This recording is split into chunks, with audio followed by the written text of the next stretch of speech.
2, 3, 4.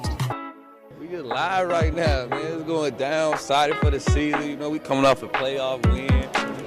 I mean, you know, we had a couple wins.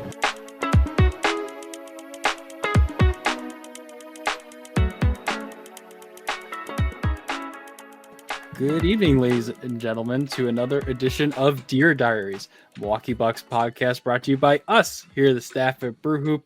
I'm Jackson Gross. Another week of Bucks basketball has come and gone, so we're here to look back at the week. With me this go around, I have two of our editors. We got Morgan here as well as Jack. How are we doing, guys? I'm doing all right. Interesting week for the Bucks, but I don't know. There was some good and bad to take out of it, some funny moments, some not so funny moments. But yeah, on the whole, they did come out of it 500. So we predicted 3-1, but they got 2-2. So I guess you'll take it. Go Bucks.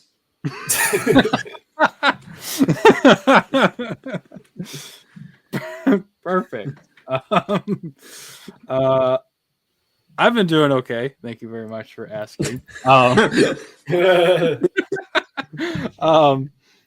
feel like as time is going on, I feel like I'm losing like more and more years of my life between watching the Bucks and watching the Bears for a living at this point. The Chicago Bears have gone 3 straight weeks where it's gone down to like the last basically to the gun of each game, and it's stressing me the frick out. So aren't they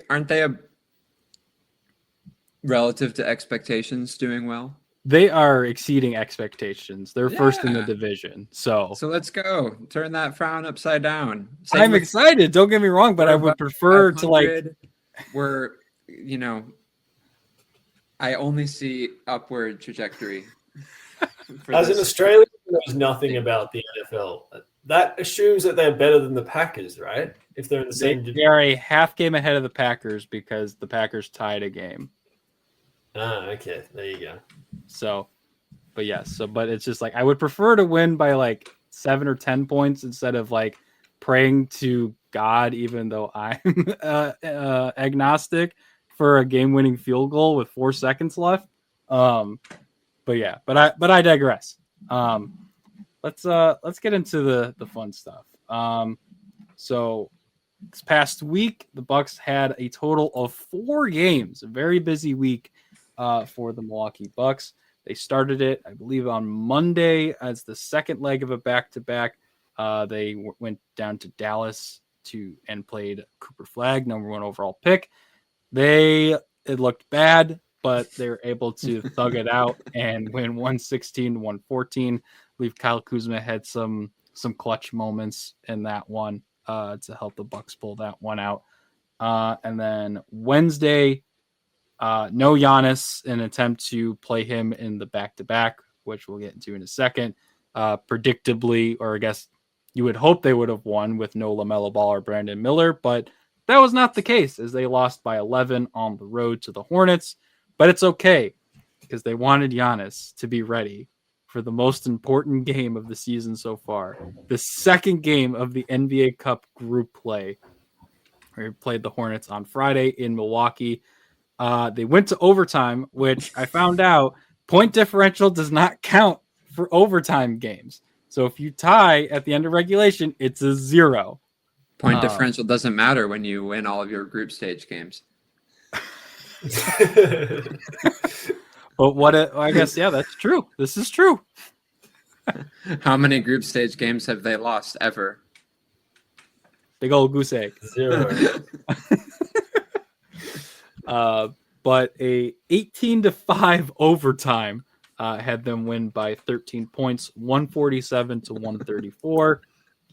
And then predictably, because they have looked bad in every second game of a back-to-back, they got waxed by Luka Doncic and Austin Reeves and the Lakers. And the refs. The refs. But they were down by 31 points at halftime. And went on to lose 119-95. So Jack, I will start from you. What did you learn from what was a roller coaster week for the Milwaukee Bucks? So I swear I wasn't going to talk about the end of game offense again, so we're just going to skirt right past that. Just copy and paste everything I said last week into this week. I don't get it. I think it's an asinine strategy, but at this point, it seems like this is just what we're going to be doing, so I'm not going to talk about it. What I learned this week was that, and I think the Bucks are moving towards this, but that they need to pick a lane and just like focus on, battening down one end of the floor as opposed to kind of like trying to be everything all at once. And so the last 5 games, they ranked 16th on offense and 22nd on defense. And on the season, they ranked 13th on offense and 22nd on defense. So they're not really succeeding at anything right now. And so I think like the aim of starting Trent and Green together, or those 3 guards, was, to have a better offense, but that hasn't been working either. So I think the move to move Kuz into the starting lineup, while he's definitely not a 3 and it's not really what anyone wants, it's probably the best option. It's probably the best option that they have in terms of, you saw in the opening minutes of that Charlotte game. I mean, there was some defensive breakdowns, but on the whole, they looked like kind of like the most cohesive they've looked all season, kind of in that opening group. And then the bench came in, and like immediately it was like a 9-0 run or whatever it was to the Hornets, and like all the kind of good work was undone. So, there was a lineup to start to end the first. It was Cole Anthony, Gary Trent, Gary Harris, Jericho Sims, and Bobby Portis, and that was like just like a staggeringly silly lineup. I don't know. I thought we were staggering Miles and Giannis all game. That was what the Bucks were doing kind of like in previous weeks, but I guess we're just going away from that now. I don't know. Do you guys have any thoughts on the lineup and like essentially picking a lane and trying to be good at one thing as opposed to being like not good at anything? We gotta focus on our special teams play. Unlike Oregon State football, unfortunately, but that I guess in terms of like picking a lane, that manifests in terms of practice time. That manifests in terms of like what lineups should be run, like trying to optimize like either one side or the other. Like what does that look like tangibly? Yeah, I mean, to that point, like, I think I have in my notes here that can Doc remove as many bad defenders as possible from the lineup without hurting the offense significantly. Yeah. So, do you know what I mean? So, like, Cole Anthony, like, is there any point in playing him anymore at this point? Because he's not giving you anything. Mm-hmm. He's very inefficient on offense. And obviously, you're getting next to nothing on defense. And I've written here, and I've alluded to this in my kind of recaps and stuff. Is like, if you're just looking for someone who can spot up, like replacing him with Mark Sears is not going to replace is not going to give you any good defensive kind of upside. But if you're looking for a spot up shooter, so when they double off Giannis one pass away and Cole Anthony just bricked 3 straight threes in a row, like, is Sears a better option for that? I don't know. Probably neither of them is a good option at this point. But other things you can do to help, like, do we max out Ryan's minutes? Like, just play Ryan like at least 35 minutes every game. More Gary Harris. He showed some things this week. Maybe that's an option.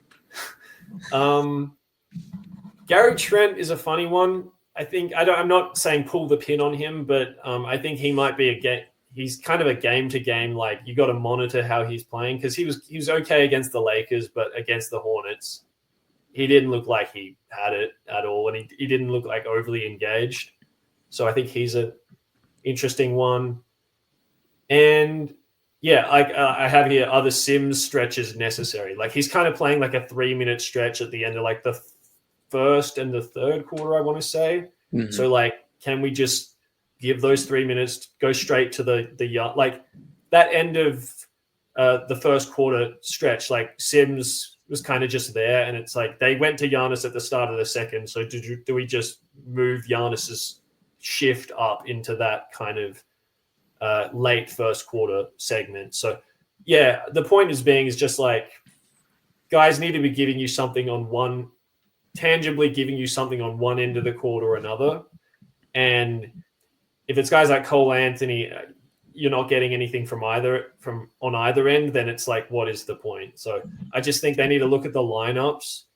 And then also some of obviously the strategy stuff, like they're playing Miles Turner really high in the pick and roll and kind of getting lost on the backside. So there's some strategy stuff, but yeah, I don't know if you guys had any comments on either personnel or strategy and how to just, if we're choosing defense to be our strength, which it seems like that's the road that Doc's going down, then how do we optimize that?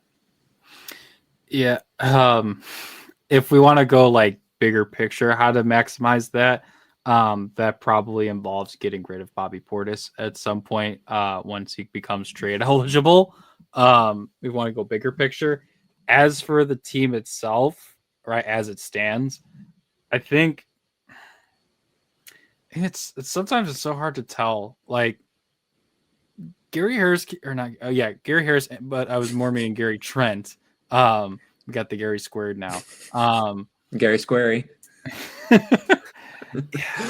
He can. It feels like at times he can stay in front of guys, but he so often just goes for steals because like I feel like he doesn't want to play defense for very long. That's what it kind of feels like, and that may just me being a vibes. That's not like anything I've talked to him about or asked him about, obviously. But it's just like you got to stop going for steals. I remember there was a sequence in that Charlotte game on Friday where he went for a steal. Someone like drove to the middle, and that forced like someone else to help. And then that left like a wide open shooter. I think it was Trey Mann who shot that 3 and he made it. And I'm just like, what are you doing, man? Like, I if you're not remember going that to play. He basically like he came off the pick and roll and he was the guy guarding the screener and he just like took himself out of the play.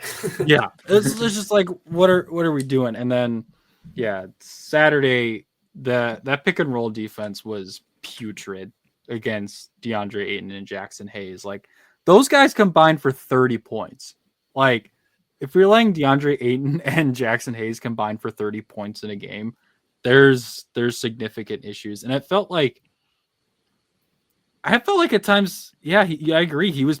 Miles was playing too far up on the pick and roll, and it just led to so many just easy lobs because in the non-Giannis minutes, there's really no one big enough backside to help on something like that.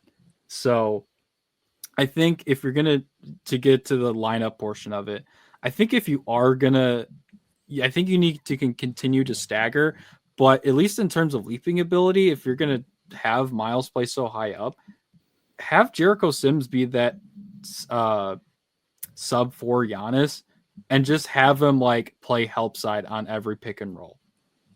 Because that was infuriating to watch. I think they had like 6 or 7 lobs between Ayton and Hayes. It was getting ridiculous at points combined with the whistle for Luka. But yeah, I think I agree. They should be focusing in on defense, and that maybe is less Bobby, a little bit more Jericho with Miles to kind of help things out in the paint and force guys to shoot threes. I'll take the zag as usual and say maybe we just say screw it on defense and we just go all offense. I like the offense some way somehow has been consistently overperforming the defense. Obviously Dame is no longer in the equation, which facilitated the shift to being more of an offensive team. But it's not like most of the guys around him aren't still there. You have a lot of really strong shooters in the lineup, even with whatever's happening with TP's neck. And basically, you have all that going on. You're bringing in Turner, who, I mean, it's still a work in progress on both ends. I'll get to that a little bit later. But I would say he's I'll get to that later. And then you have Giannis, who generally speaking has looked pretty disinterested kind of for the day for us on the defensive end and has his quibbles on offense, but is still, you know, one of the best offensive players in the game. So, yeah, I just, you know, you will have 5 people on the court on the defensive end.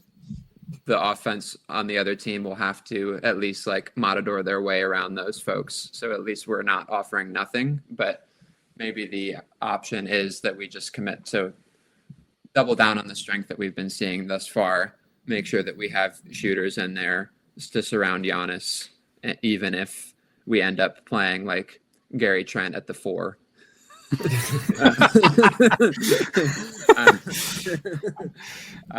Yeah, I mean, I don't know. Yeah, any knee-jerk reaction to that. But just to, yeah, what is if they do pick the other lane, what do we think that looks like?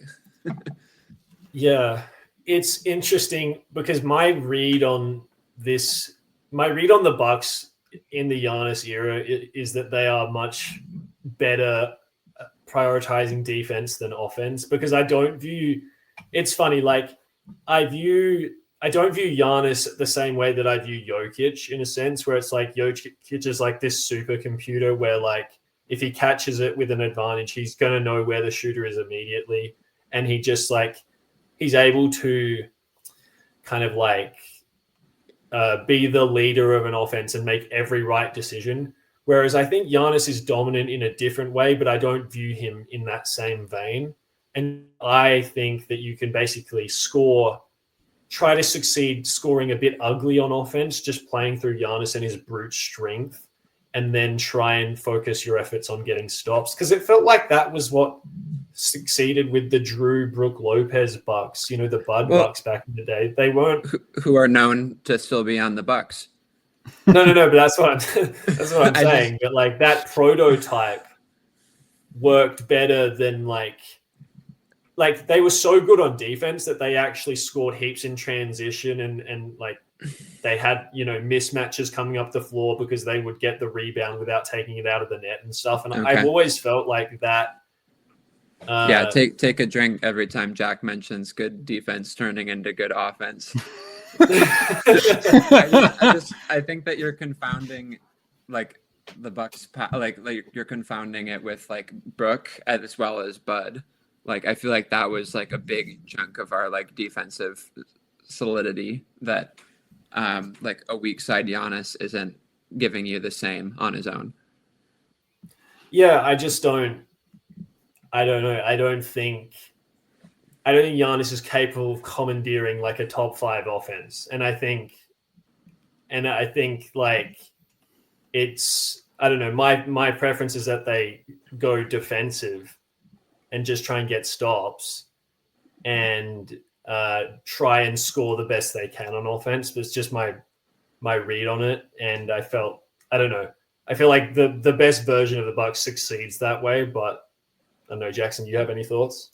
Yeah, I go back and forth on it because, well, yes, that the formula, the more defensive formula where it's pack the paint and let teams shoot threes, with Brook and Giannis and then Drew and Chris, and then rotating in shooting guard here, that obviously worked and it got him a championship. I'm not disputing that. I just wonder, and I still think defense should be their priority just because in the grand scope of basketball, like if you can be a really good defensive team, you can just like find enough ways to score, especially with a top 3 player in the world. I just also think like there's there could have been opportunities in the more offensive focused Bucks for success. It was literally, as we've talked about before, it was just a string of injuries because Chris coming back from the double ankle surgery, Dame getting injured in the playoffs, Giannis getting injured before the playoffs, Dame tearing his Achilles, trading Chris Middleton for Kyle Kuzma. Like there was just I think there was a championship formula and a more offensive approach that the Bucks took the last couple of years. It just didn't work out. But I think overall, I do still agree with you that they should focus on defense. Here's the one thing that I will note is that like the archetype of like Gary Trent, for example, you just look at like the difference between him and Ryan Rollins and the archetype of a guy who really cannot create off the dribble, is not like anywhere close to like a plus defender, and can really only like he can spot up and shoot threes. But I think he believes he is. I mean, Morgan, you and I have spoken about this on playbacks last season. Like Gary Trent's getting to that level of like Torian Prince thing where it's like, if you've taken more than 2 dribbles, you need to stop and pass the ball. And I think like Gary, I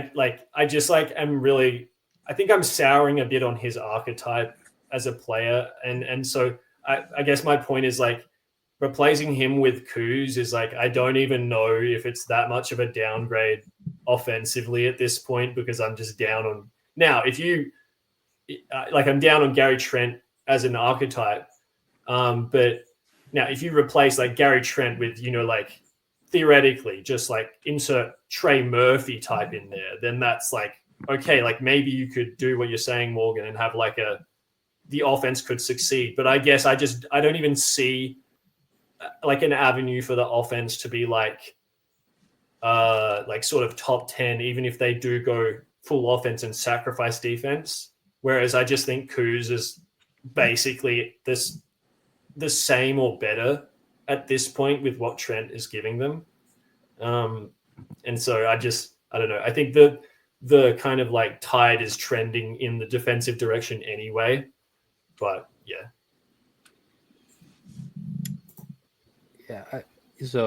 I agree on that, and I think just thinking about it with Kuz, because it may not always work out, but at the very least he can get downhill. He does cut. You don't want him dribbling a lot, but at least he can like get to the paint. So it's like I said, it's not always the best shot in the world, especially like Saturday night Kuz reminded me of last season Kuz, where he took 5 threes for no reason, and then the one shot he did take in the paint was an ugly like layup that missed really badly.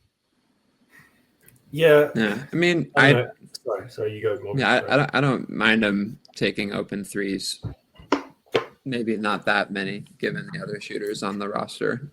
And I mean, and like then just brief defense of TP driving. I think it's in poor form to put that in bin. Gary driving. Okay. I mean, I'm just like, watch Gary Trent's drive this season. That's all I'm saying. And I agree with you 1,000%. And when Torian drives, it doesn't look like he's afraid of the rim. So, all right. Sorry. I'll just one more point. Sorry, this will be 10 seconds. But yeah, I thought Kyle Kuzma's threes yesterday, like they were leaving him open, and this is the thing. Like, it on some level he has to take them, and he made those shots against Charlotte, and he missed them against the Lakers, and I feel like it's just going to be kind of like that this season. Like it's just make or miss. And his 5 attempts that he had or whatever, like, they were leaving him open because he's not a reliable shooter. Like, kudos to JJ Redick, but at the same time, from the Bucks perspective, he has to shoot those shots, I think. All right, let's move on to Morgan, what did you learn this week from the Milwaukee Bucks? It was a rough, a rough week. It's funny when you were reviewing the games and mentioned that. Oh, we're getting it all in there. Good. You mentioned the Mavericks game, and I'm like, yeah, that was a tough loss. And then you said that we won. I'm like, oh. Talk about the experience of watching the game and the result not aligning. Yeah, it did feel like a loss. maybe it was my company watching that. And then I don't know. It feels like winning in overtime against Charlotte is effectively a loss. So, through the Jack lens, it's an 0-4 week. Stop bullying me, man. I mean, OT point differential doesn't count. So between the two wins, we only won by a combined 2 points.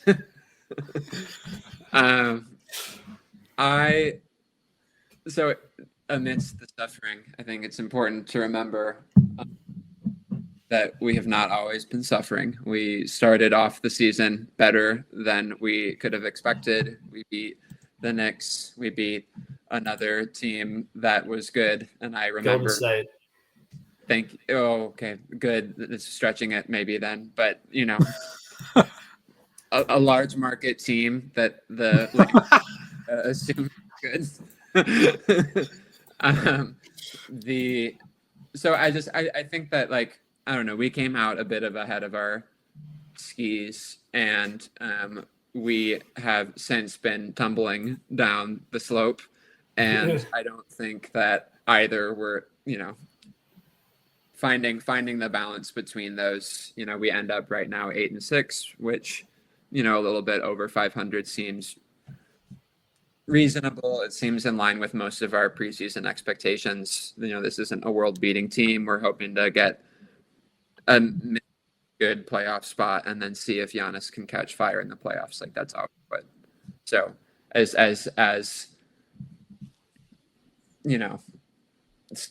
burn your eyes, Cole Anthony has been this past week.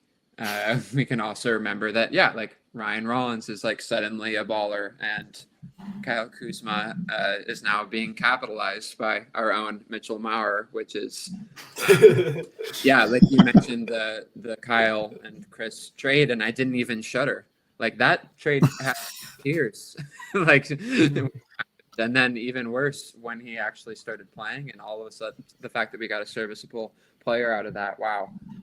So that's my kind of rah-rah. I think we are decent. I don't think the past week is an entire indication of the team that they are, not we, they. I guess more of the substantive thing that I would like your thoughts on is just we have a very pyramidal team where Giannis is the best player, and then there's a very big gap toward anyone else. And I think that Miles ended up de facto the second fiddle, banana, whatever.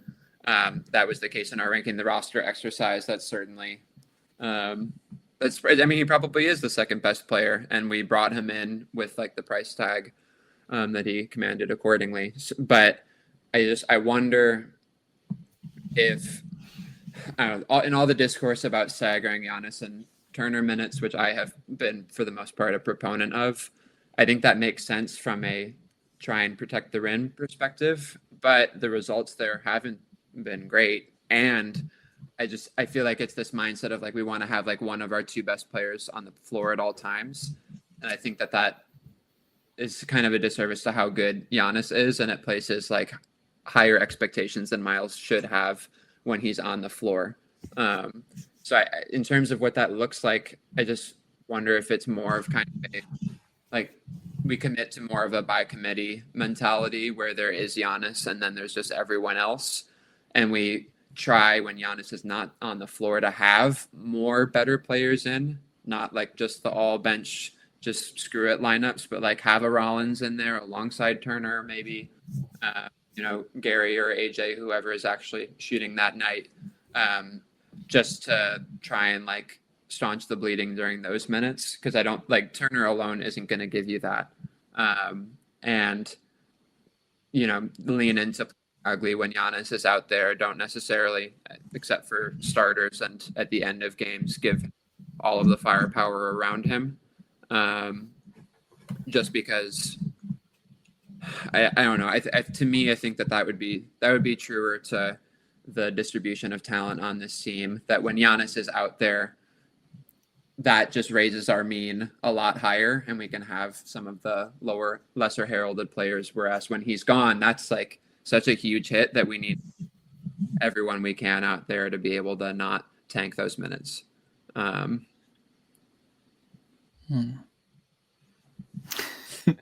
Yeah, I think it's an interesting idea. The only thing I slightly worry about is potentially overloading a guy like Ryan Rollins, because while yes, he did play a good chunk of last season, this is the first time he's been a consistent rotational player in his entire career to start a season. Like, he was a second round pick with the Warriors, got traded to the Wizards in the Chris Paul trade, then got cut after his stuff, and then was a two-way player. Didn't really play when the Bucks initially got him, then played a good chunk of last year, obviously. So I worry about overloading his body. And he even said, because Eric Name asked him like what he's been learning about like managing his body, more specifically about second game of back-to-backs. And he is learning some stuff about different things, how to take care of himself. But I worry of like throwing too much at him. Like, he's a capable NBA player and he's playing really well. He's the second leading scorer on the team, averaging 17 a night.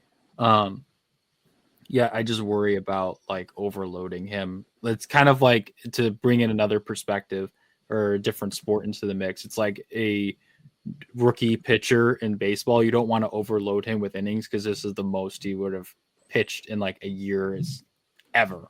So that's the only thing I worry about. But I think in principle, I agree with the idea. It's like you need a better group of players to play together while Giannis is out, so that way you can kind of steady things off, and then you can kind of get away with playing more of the bench guys with Giannis in the middle of the game rather than throwing Rollins out there. But the problem is, not a lot of the depth guys have been playing really well. Yeah, and none of them are really playing any really well. I can't even, like, you've had dips and dops, some Cole Anthony playing well. Bobby Portis has a game or two here and there. Gary hasn't really done much since he's been on the bench. So it's hard to do that, because then you just make Giannis like the entire team focuses on Giannis, and it becomes a bigger workload for him than this season already was going to be, with the decision to not keep Dame and cut him altogether. Yeah, so couple things. So as far as the staggering goes, I think it's an interesting conversation. And I think what Doc's trying to do with the Jericho stint is he doesn't want to play like Miles and Giannis, maybe it's a minutes thing where he doesn't want to wear, because again, like if Giannis gets injured, this team is screwed. So maybe it's a minutes thing. My thing with the staggering is like, so he seems to want to have either Miles, Giannis, or Jericho in all game long for a rim protector. The problem is I'm not sure I believe in Jericho as a rim protector, because he's really athletic. How tall is he? Like 6'8", 6'7"? So he's like, yeah. So he's 6'10". He's 6'10". There's no way he's 6'10". Because I would say he looks kind of 6'8"-ish to me. Yeah, maybe I'm wrong about that. It says Miles Turner 6'11". There's no way Jericho's 6'10". Jericho is not 6'10". No way. This is some Kevin I'm not shooting Durant. I'm not shooting the messenger here, Morgan. But, this is Kevin Durant saying he's 6'9" type of beat, and he's taller than Boogie Cousins. I do not believe. Yeah, that. Yeah. Anyway, regardless, maybe I'll put it in meters so Jack can. No, I actually hate anytime it's like, because this is how I've grown up watching American sport and basketball and stuff. Because anytime it's like someone is 2.3 meters tall or whatever, I'm always like, what is That's 2.3 very meters tall. in feet or whatever it is, 1.96 That's like- meters or something. And I always Google what is this in feet. So That's Anyway, 7 foot, like 6 or 7 inches. Oh, so Wemby, cool. Anyway, Yeah. Okay. The other thing is, as you were saying with, like, what do you do with Giannis off, and how do you keep the kind of ship afloat with Giannis off? One thing that I've been thinking of is they need to. We just spoke about like Ryan Rollins. They need to stop viewing him as like a utility role player and start viewing him as a second banana to Giannis. And I think he has to be on in every non-Giannis minute. And I'm serious when I say like he's no longer a role player on this team. And I think in a couple years, should he still be on wherever he is playing in a couple years, hopefully that's on the Bucks. Like I think he's got star potential. And Jack's just trying to sell off everyone from the Bucks. Giannis gone. Rollins probably gone. Yeah, I'm totally trying. Yeah, okay, man. Anyway, but yeah, I think they need to lean into and I think everyone like Giannis needs to really start trusting him as a second banana when they're on the court, but also obviously everyone else start trusting him, and because he's kind of the only kind of like we spoke about Gary Trent, how he's like a shooter, but he can't really like knife into the defense and dribble, and like Gary Harris, like same sort of thing. Like these guys are all like specialists in a way, whereas Rollins is a lot more multifaceted in that way. And so I think leaning in, like he's the second best player on this team, I think. Maybe not like pound for pound or whatever, but like in that particular role. And so I think leaning into what he can do is going to be important for the rest of the season, and especially until KPJ comes back, because then those guys can kind of go in tandem and play that creator role and whatnot. So, but yeah, that's kind of my thing, is just play through Rollins and start trusting him more than just a role piece. And also at the end of games, let's start leaning into him a bit more than just shooting fadeaway jumpers. Jack, what fruit do monkeys eat again? Bananas. I don't know. Why are you doing this, man? Why are you doing I this? love the pronunciation. Bananas. So to Jackson's points, I think that like this man is like 15 years old. Like I say we run him out there every minute.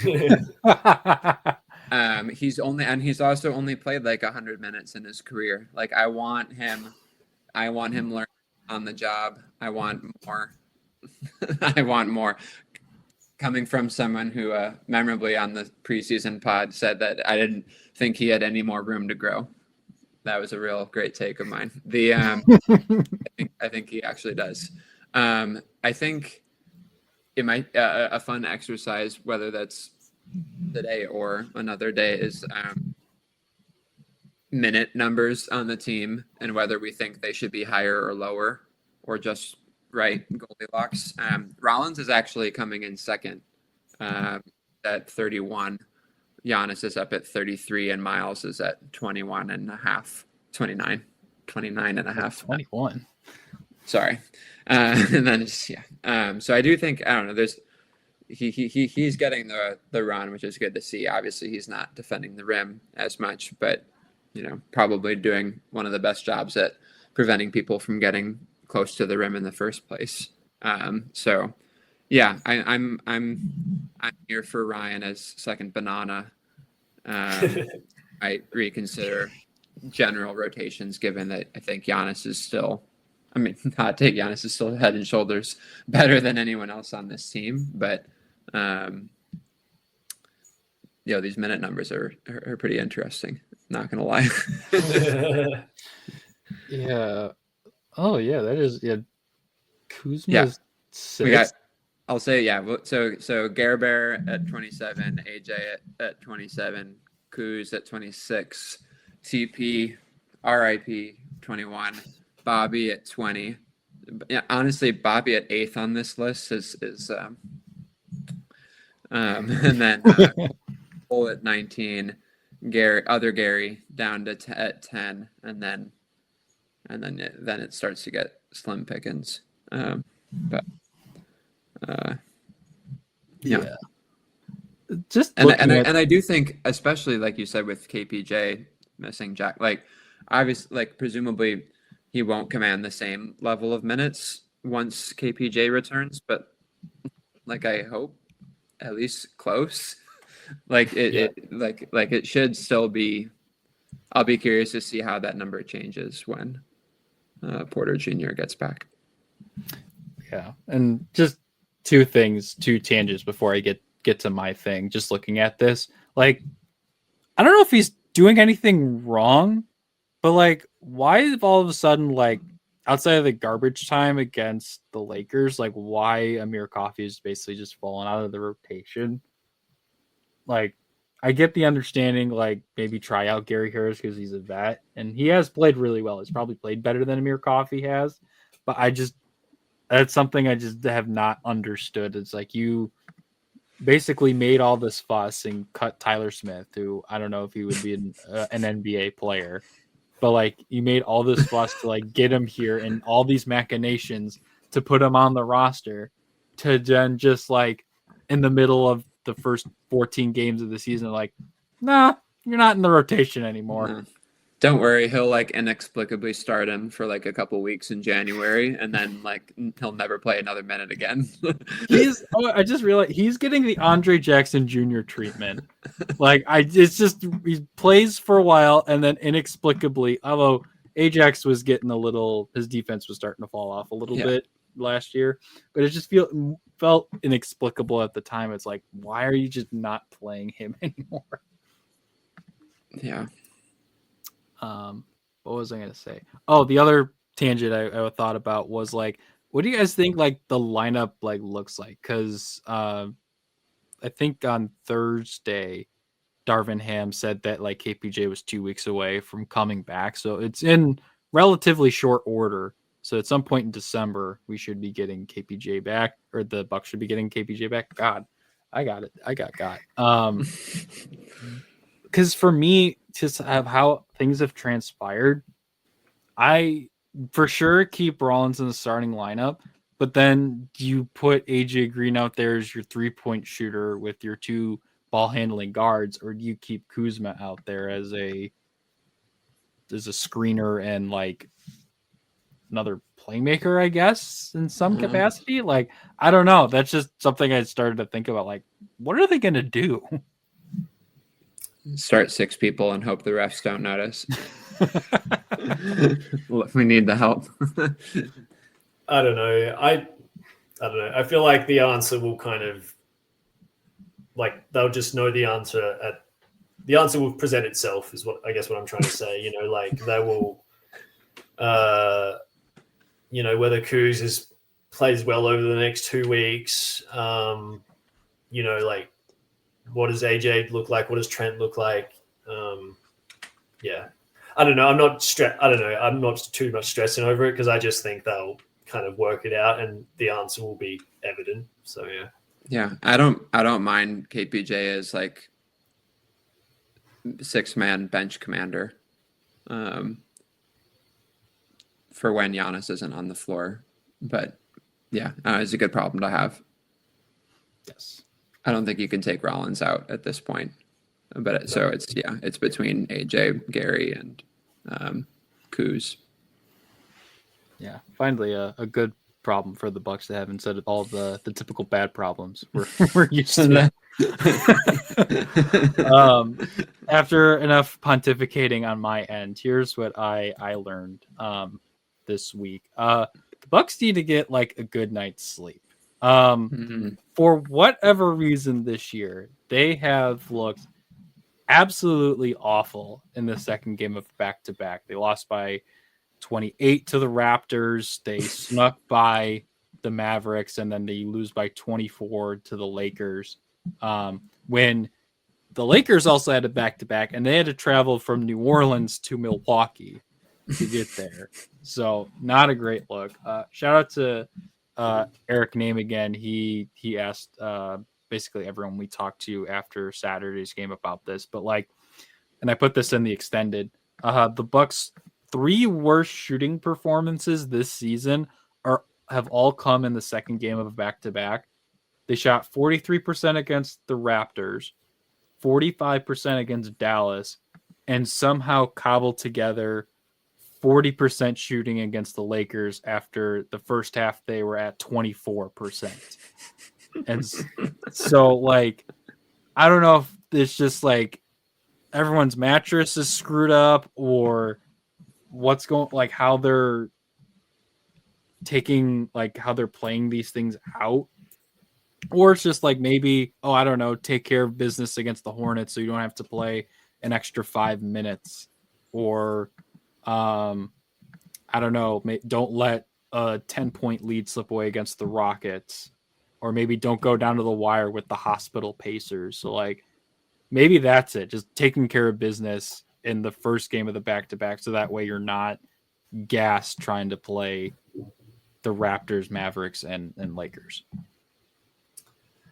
I think an element of this is also and there is no right or wrong answer. It's a conversation that we've been kind of having internally on our kind of group chat. Is when should you rest Giannis? You know what I mean? And should you essentially I go back to the previous the Bud Bucks now once again, but in those years you could really have your cake and eat it too. You could play Giannis. You could rest Giannis against the bad to even okay teams, and they would still, the system would find a way to system out a win.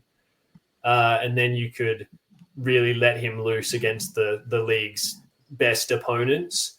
Whereas now on this team, I view this team closer to, I don't know, those middle teams than I do those elite teams. And so to me, it's play him in the games that you would be tipped to win, and then if you have to rest him in the games where you have the other team would be tipped to win, I guess is a good way to put it.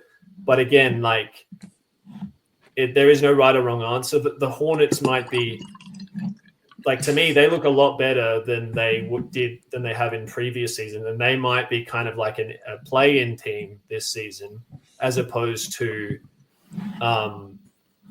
at the bottom of the league, or they might end up a playing team as opposed to the bottom of the league. So, I think just maybe you can still have, I guess what I'm saying is maybe you can still have your cake and eat it too, but maybe those games have to come against the Wizards as opposed to the Charlotte Hornets is what I'm saying. So, yeah. Hornets currently sit 3 games out of the play-in. They'll be there in the end. Trust me. Good money. I was going to say, that would constitute either Miami, Orlando, the Bulls, or the Bucks, moving up or out of the play-in at this point. So whatever. You get what I was trying to say conceptually, guys. You don't know how far the Pistons are going to fall. God, they're 11-2. Jeez. I do think that it's interesting.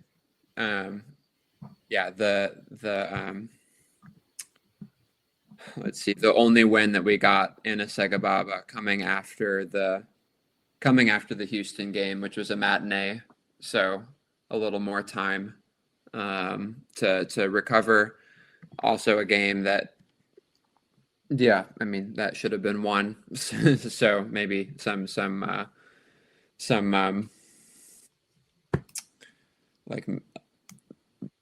desperation. They came out pissed, kind of against the Mavericks. I guess that really didn't show, but they hadn't won the day before, so hopefully they tried to win the next day. Obviously, bringing in Turner for Dame makes you a younger team. We are still, though, the sixth oldest team in the NBA based on the questionable source that I'm looking at right now. So, it's still relatively tired legs. And I also wonder if there's something to, I wonder if teams that are more dependent on 3-point shooting, like this iteration of the Bucks, are more susceptible to tired legs. Is there you need to have your legs fully there when you're just like launching bombs from the perimeter, as opposed to just being able to need to finger roll it in at the rim. So I'm kind of over winning the second game of a back-to-back anyway. Like, ideally, that when the other team is also doing a Segababa and they were on the road the day before, ideally we would put up more than the fourth fewest points in a first half that we've put up in the last decade. Like, ideally.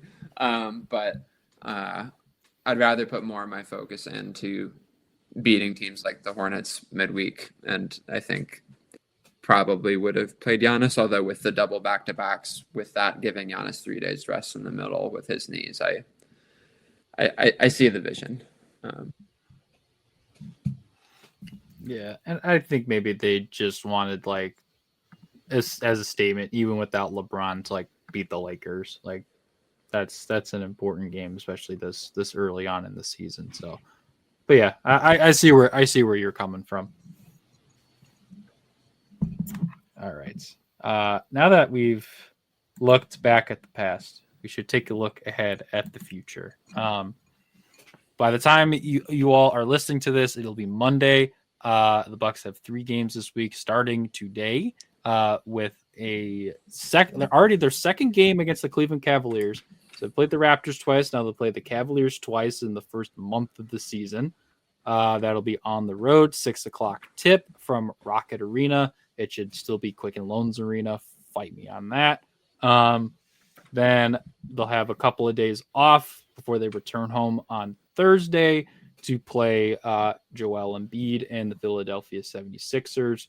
Are we sure Embiid's playing, or the theoretical hypothesis that Joel Embiid is on the team. He is on the team. This is true. He is a player on the Philadelphia 76ers being overpaid. Okay. So they'll be on Thursday. And then probably the biggest game of the Bucks season early on, they'll play host to the number 1 team in the Eastern Conference, at least as of recording, the Detroit Pistons on Saturday. Predictions for a very tough stretch of Eastern Conference games with every team 6 seed or higher coming in this week. What was the Rocket Arena, Quicken Loans? What was? It used to be the Quicken Loans Arena. Now it's Rocket Arena for the Cavs. Why the affinity for the previous? It just makes me nostalgic for like late 2000s, early 2010s basketball. Like, I found out that they changed the name of like the Magic's Arena from like the Amway Center to like Kia or something, whatever it is now. Okay. So I'm just being nostalgic for no reason. Okay, good. And upping our product placement, that'll show up in pockets. That's good. That and the money that we get on a perennial basis from Mark Sears' agent.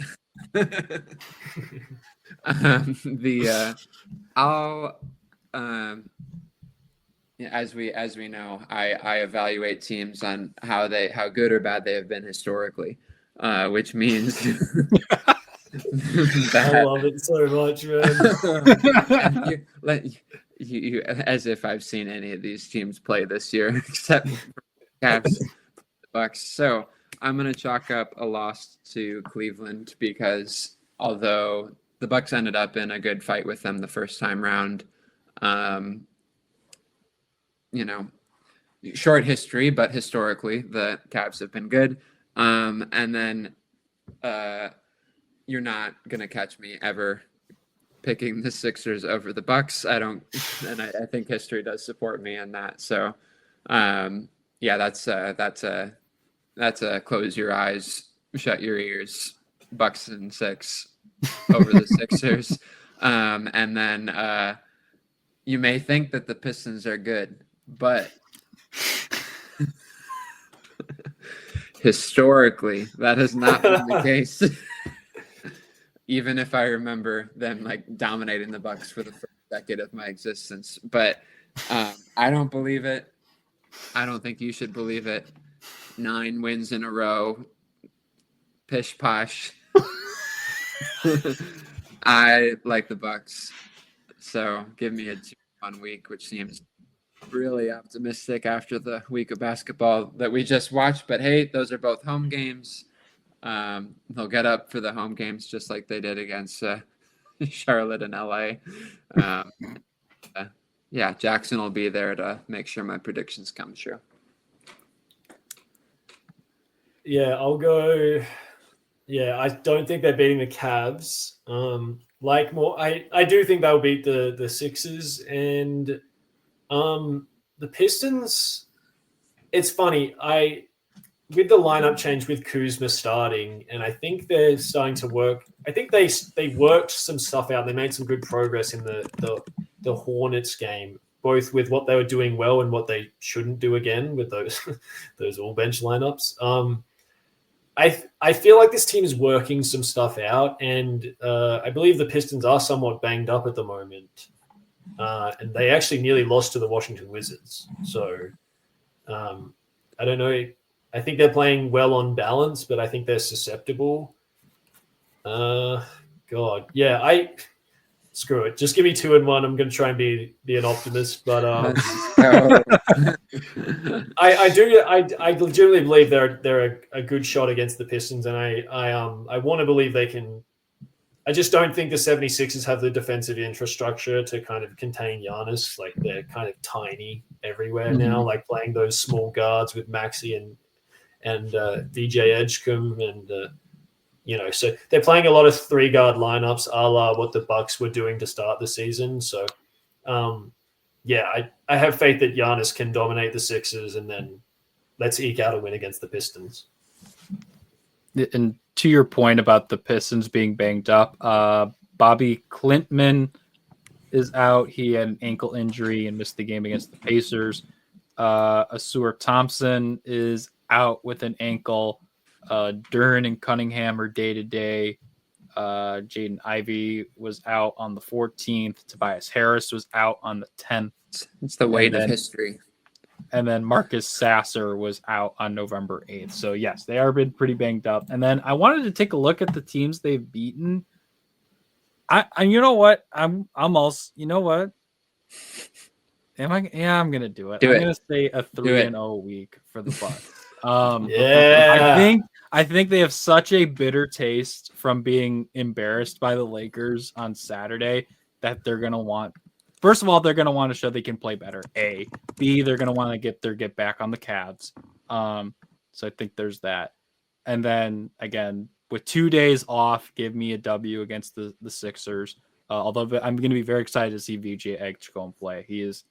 He was like one of my favorite players coming out of this draft. And then the reason I'm saying 3-0 because I was initially I was thinking 1-2 was my initial thought, and then I'm like, you know what? I think they're going to be motivated against the Cavs. And then what pushed me over to 3-0 is listen to the teams that Detroit has beaten on this 9-game win streak. It ain't pretty. Orlando and Dallas at home, on the road against Memphis, at home versus Utah, on the road against Brooklyn and Philadelphia, the aforementioned overtime 2-point win against the Wizards where Cade Cunningham took 45 shots. They should not have won. And just on the game against the Wizards, they had that game in the bag. I believe they were up 5 with 14 seconds remaining and somehow found a way to lose. Oh my God. And then they beat the Bulls at home, and then without Josh Giddey, who had his ankle snatched. And then DeAndre Ayton. not DeAndre Ayton. Don't give him Jordan. credit. Sorry, that. DeAndre. What's his name? DeAndre Hunter. Sorry. Yes. Jordan, not so many. And then they just beat the Philadelphia 76ers at home. So, yeah, and then they have the Pacers and the Hawks before they play the Bucks. So this will be the true test for the Pistons to see if this run is legit, because they'll actually play a real team for the first time in like 2 weeks. Because their last loss was to Cleveland, and their only other loss was to the Bulls. So there. But yeah, striving for a high level of accuracy as this podcast does, I will note that the Mavs game was in Mexico City and was technically a neutral. Yes, true. That I completely like the NBA like does such a poor job of like marketing these random like. Why would you? What was it? We had a Saturday game against the Mavericks between the Pistons in Mexico City. Like, I'm more of a casual NFL fan these days, but even I knew the Dolphins and the Commanders, who were both 3-7, were playing in Madrid this morning. Like, the NBA's got to do a better job of marketing these international games. I had no idea that was happening. Anywho, but yeah, so I'm gonna be my eternal optimist self, and I'm gonna say a 3-0 week for the Milwaukee Bucks this week. That's gonna age real well for us all. Yep, I'm gonna go ahead and tag me everywhere once they lose by like 25 to the Cavs on Monday. So, but all right, now the basketball stuff is primarily over. I know we'll have a couple of things on that, but we're on to the miscellaneous portion of this fine Milwaukee Bucks podcast. And we're going to start it off with, where in the world is Morgan Ross?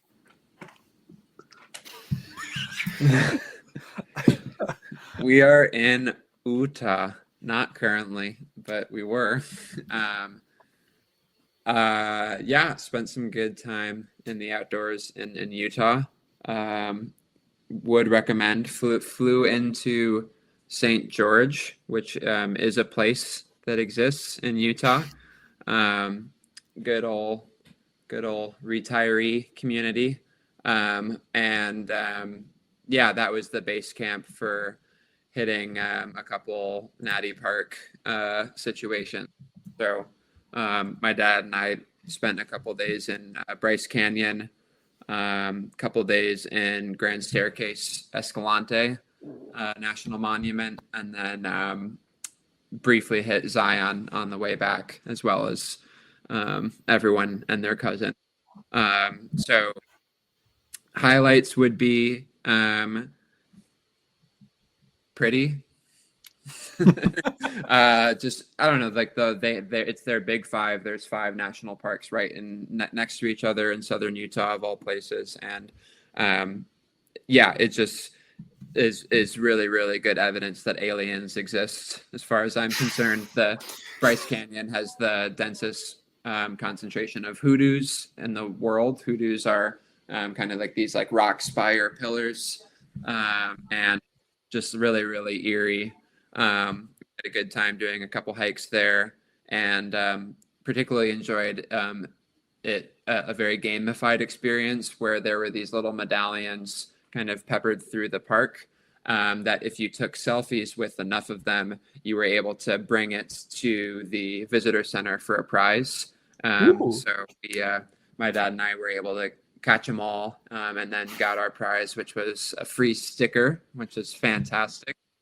Currently on my vehicle, and my dad sent a picture collage of all of them to the National Park Service because he felt like they probably could use some love right now. So we're big hoodoo fans, so that was great. And then Staircase, basically like that whole part of the country is kind of this staircase where you have one layer, kind of a cliff, another layer, it's the longest kind of continuous staircase like that in the world, and the base of it is the Grand Canyon, and then it goes all the way up to kind of these higher elevations in Utah. So we primarily did some slot canyons, as well as a waterfall there, and some slot canyons are really nice because you have a lot of space. You kind of just like whistle and walk through, and it's pretty. And then they get narrower and narrower and narrower, and then they get decreasingly fun. Last one that we did, Spooky Canyon, along with Peekaboo, there was a 10-inch like divider that they recommended you practice scooching through before you even went into the trail to make sure that you wouldn't get stuck in the canyon. In order to get into that canyon, you had to kind of climb up like a 16-foot rock face. And then essentially you're like slaloming your way like through the canyon. At times I had to like drag our pack behind me because there wasn't enough room to have it on my back. There was a point where like my dad kind of like fell down like this and hit his shoulder, and I genuinely thought that I was going to kill him. And luckily we escaped, and I hugged him, excited that I was not responsible. So definitely watch out if you do that one. But there were a number of other slot canyons that still got pretty narrow, but not in like a claustrophobic sense. I mean, between the slot canyon, just like absolutely out of this world nature that we didn't have much of in the Midwest growing up. And I mean, and then Zion is massive, and even a local canyon that we did in St. George was nice. So next time you're I mean, you probably won't be there naturally. Seek out in Utah if you're looking for extraordinary nature. Yeah, I just started looking at some pictures of it. That's crazy, like how thin these canyons get. It was brutal. And like when you think of like, oh, I'm gonna go for a hike, and you're like, that, like this was literally like all just like getting love from the canyon on both sides. Ooh, who doesn't love to feel hard rock on their back and stomach? Wow, Mount Zion looks picturesque. Yeah. Wow, I'm looking at some photos of it now. Yeah, especially we in the little crevices, like underneath, kind of the. Do you know what I'm talking about? Like in the. One more time. I don't know. Like the little crevices, like in between the mountains. I don't know. Like a valley, or. Yeah. That's what I'm trying to say. Yeah. That was sick. No, we did. We went up to Scouts Landing, and really nice views up the valley, and just like 1,000-foot, like just sheer red rock faces. I really recommend. Like Bryce was still busy, but we were able to do longer hikes and not see many people. Escalante staircase was one of the quietest places in the contiguous U.S. Like we really didn't. It felt like we were in the middle of nowhere. The same can't be said for Zion. It was like an amusement park, which for me, I'll take like B-level nature without people over A-level nature with all the people generally, but still glad to do all of it.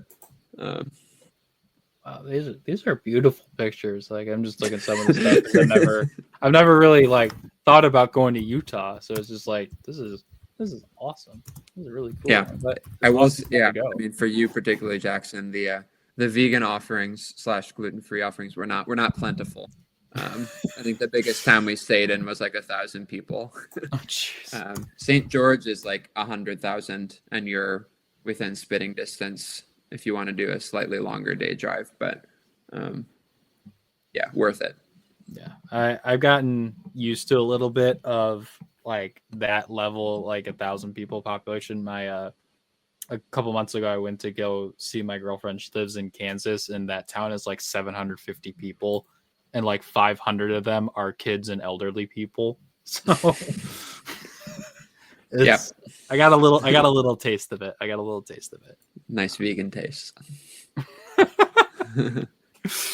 All right. So from the picturesque viewings of the Utah landscape to the land down under, what's going on with Jack's Tales from Basketball's Outback? So I threw a curveball last pod and just decided to talk about a Netflix series when this came up. In an effort to, number one, save some time, but number two, not be repetitive, I'm going to throw yet another curveball. Oh, Talk about. I'm still going to talk about basketball in Australia. I'm gonna keep the results for like a week or two here, so I can just kind of bank them up and talk about it a bit later. Discuss some emerging trends. But I was watching a game yesterday, and the Coaches Challenge, which is now a thing everywhere, in all leagues all around the world, and I have this USA. is very yeah. Everyone picks it up from America, yeah. And this is a very Morgan-esque kind of observation here, but I noticed in Australia they write Coaches Challenge as in CO, like Coach ES Challenge, when it should be Coach apostrophe S Challenge. Am I correct about that? Because it's the possessive. Is it the entire coaching staff making the challenge? No, it's the head coach making the challenge. Yeah, then that's despicable. That's grounds for boycotting. And I just checked. While you're describing the terrific viewings of Mount Zion and other terrific places, I checked in the NBA. The NBA has it listed correctly as Coach apostrophe S Challenge. And I'm not quite sure how a league as big as the NBL could make such a basic error about such an important thing. So do y'all not apostrophe that way down there? No, we do. we do. So actually, can we change the ticker right now, Jackson? Can it be Jack ES Tails? Or just maybe. And by the way, sorry to cut you off, Jackson, but it's not Coaches apostrophe challenge, like as if it was multiple coaches either. It's literally just coaches, like, yeah. But it could still be like, I don't know, like you would say like Bucks players without an apostrophe, just because it kind of goes noun. That's what I was thinking. It's like Coaches Challenge, like it's like they're so like inextricable that you don't even need to show the possessive. Well, anyway, I'm clearly not understanding it because I feel like this is wrong grammar and they should be pulled up on it in the NBL. Is this like in the NBL like rule book? It says it incorrectly as well, or was no. Sorry, just on the broadcast, like they'll say Coaches Challenge, and everything has a sponsor, so it's like the Coca-Cola Coaches Challenge or whatever. And I just noticed it all game. I'm like, this is incorrect, and someone needs to say something about it. So okay, I mean, on the NBL website, it's it has it listed correctly, does it? No, incorrectly. What? Oh, there you go. Wait, incorrectly on the NBL website, but they capitalized both Coaches Challenge to make it seem like. I think what they're trying to say is that this is what coaches, like the collective group of head coaches in the league, can challenge. But then in the Courier Mail, which I assume is a source, they put an apostrophe at the end of coaches. And they say the NBL's apostrophe S Coaches apostrophe challenge system. So it's ES apostrophe with the apostrophe at the end of the S. Yeah. Oh yeah.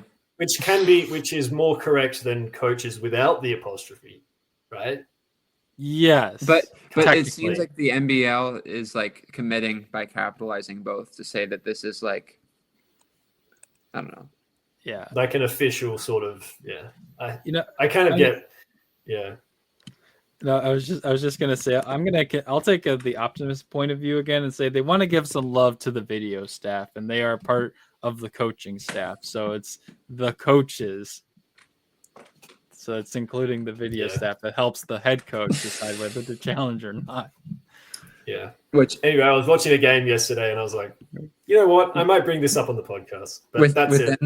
Within the same stinking NBL article, they also do it the other way. They say, "Oh my god, yes, challenge." Jesus. You were saying that this was your way to save time and not just. Yeah, well, clearly not. So I'm going to stop talking right now. Oh my gosh. Okay. So I'm actually going to do a little bit of what you did, Jack, and throw a bit of a curveball in with mine. You'll see it on the ticker here. It's a rebuild. So if you Build back.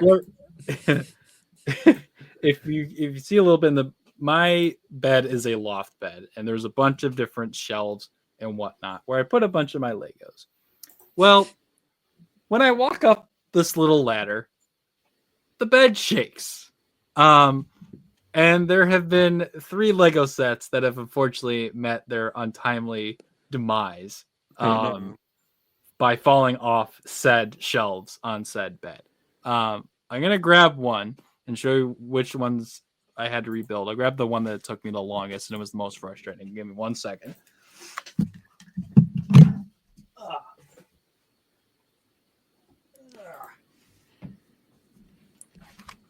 Okay. All right. So it was this little bugger right here. It's a Lego Bumblebee. He does transform, and that's part of the problem of why it took so long to rebuild. It probably took me a good 2 hours maybe to rebuild this because I had some other things to do interspersed, but also every 5 seconds I would put something on and I would have to move something else to put something else in, and that other piece that I just put on would fall off. This thing does transform into the robot version of Bumblebee. I will probably never do that because so many pieces just fall off. I certainly wouldn't do it now. Do it. It's literally, I'd have to do it set it up ahead of time to just mentally prepare myself to do it. And so, but yeah, so it was so frustrating to have to rebuild this one. But I mean, it's worth it. It's a cool looking little car here with a little trunk and everything. So I'll take the wins where I can get them. I'm happy it's rebuilt, but if I had to give it a rebuild score, just with what I had to fix, I'd probably give it a 1 or 2 out of 5 Lego bricks. Oof. It was so damn frustrating. Oh my Would you I'm trying to draw a parallel to Cole Anthony.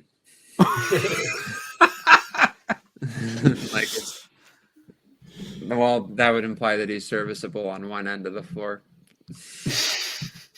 Kind of hard to which player is hard to, it's hard for them to transition between offense and defense. And Bobby Portis, you're just going to accept that they're just going to be mostly on one end of the floor. Bobby Portis. Yeah, okay. Call him Bobby Bumblebee. Bobby Bumblebee. That's perfect. I'm gonna have to get a sticker or something. Because it has a little license plate on the back. There's a little license plate on the back, so I may try and make a sticker and put Bobby Bumblebee, Bobby BB or something like that. That's wonderful. Alrighty. Thank you everyone for sticking around through the whole thing, the basketball and non-basketball portions of this podcast. Plug time. Make sure to head on over to go ahead, Morgan. Sorry. I have a question to close. Yes. Could be now, could be in a couple seconds. Yes. Is it now? Yeah, if you want to do, yeah, that's fine. Which Buck is most like a real Buck? I feel like I think Jack knows. But was Jackson, go for You it. see, yeah. Oh. I feel like we. Oh yeah. It's I feel Miles like- Turner. Yeah, I feel like he brought back the antler celebration for Yeah. 3-pointers. Like, it has to be him, and he's the second biggest player on the team, or at least the tallest potentially. So I feel like Only an inch on Jericho Sims, though. I think he really like moves like a Buck. Like he does. Really strong, not much joint movement. I was gonna say, Yeah. like, seeing him move, he kind of reminds me of like a moose. The So, moves. like, that's basically Mhm. like a cousin of a buck. So Close I kin. like it. Exactly. Yeah. That's all. Fantastic.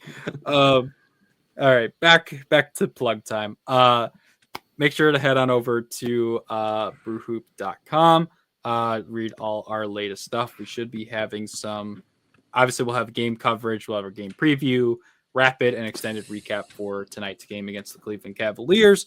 But outside of that, we should have some bigger picture, non-game specific stuff in the off time before they play the Sixers.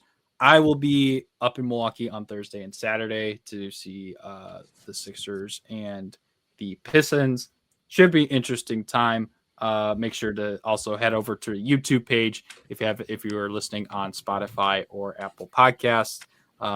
Great visual stuff to see here as trying to see me hold a Lego and all that good stuff. So any outside of who's most like the Buck, any final thoughts before we skedaddle?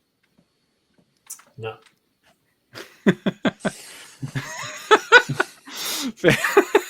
All right.